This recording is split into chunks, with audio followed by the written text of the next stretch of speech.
Hi, this is Sahar, and I am a part of Group 7, which is covering Chapter 7. And I am going to tell you a little bit about uh, our learning objective 7.7, which is about relationship spirals and distinguishing between a positive and a negative relationship spiral.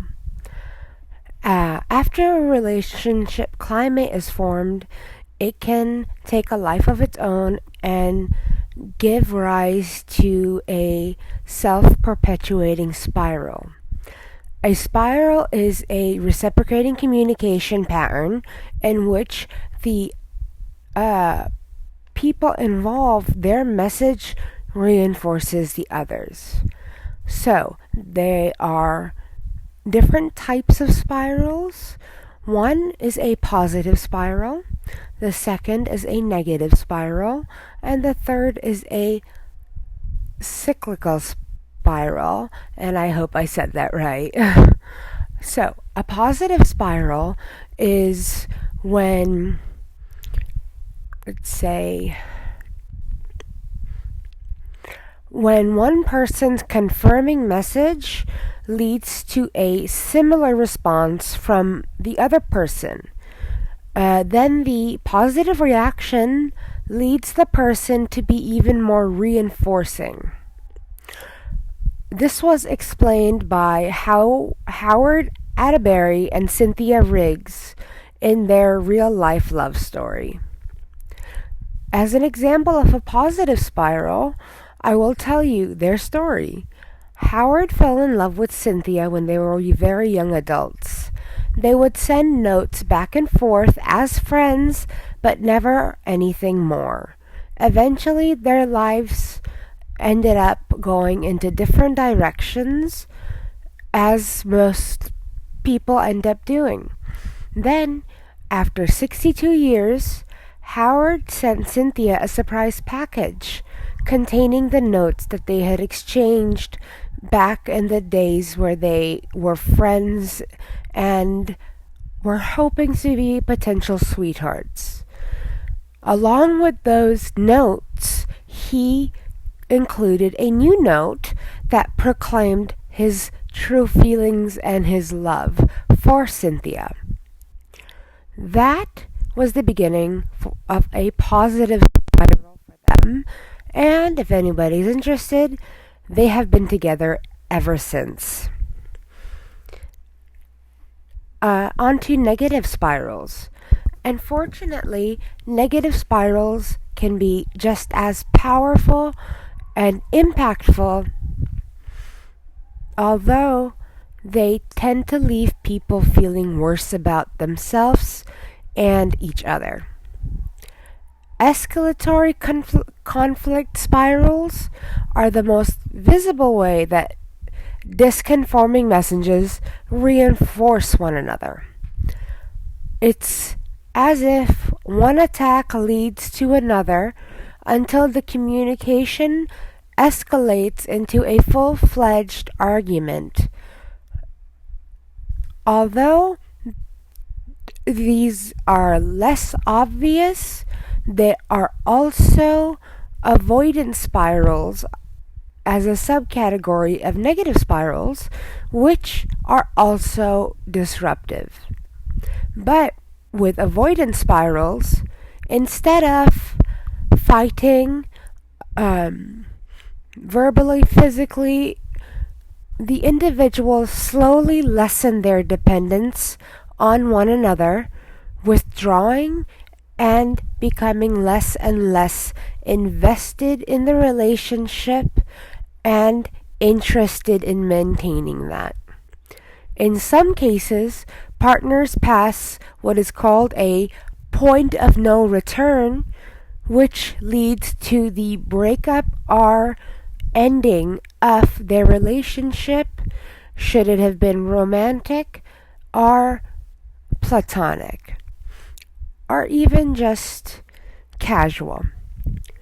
Our last type of relationship spiral is the cyclical spiral. So, since Spirals rarely go on independently. Since spirals rarely go on independently, most relationships pass through cycles of progression and regression. If the spiral is negative, the partners may switch from negative to positive messages without much discussion of the matter. In other cases, they may engage on metacommunication. One person might say, "Hold on, we are getting nowhere. Let's take a pause." Overall, the important thing to aim for more positive than negative momentum is the goal. People in satisfying relationships tend to maintain at least a 5-to-1 ratio of positive to negative statements. Now that I have explained the types of relationship spirals, as well as distinguishing factors, there's a little bit of time to pause and reflect to see, is your relationship spiraling up or down? Some things to think about would be, do small arguments tend to become big arguments? Do we often surprise one another with thoughtful messages or favors? If you don't happen to hear from your partner for a while, is your tendency to become very quiet and emotionally distant as a result? Do you smile when you think about your partner and the fun memories you've had together? Just things to consider.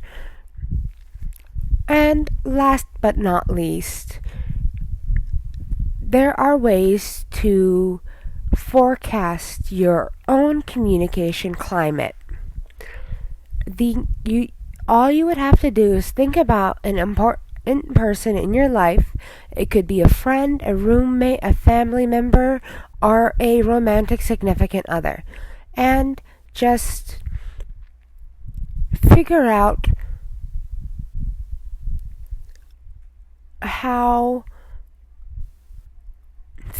what best describes how you communicate with each other.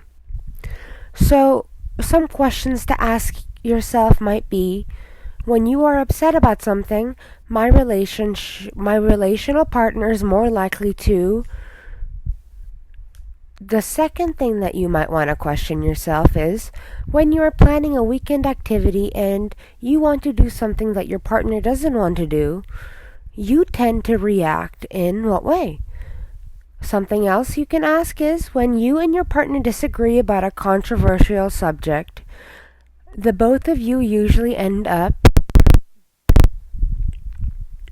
and dissect that question as well. The last question I think you should be able to ask yourself would be that if you didn't hear from your partner for a while, how would you respond and reply? I believe I've brought up everything that was important in chapter 7, subsection 7.7, and hopefully that gives you a little bit of insight to interpersonal communication, and I hope you guys have a wonderful day. Bye-bye.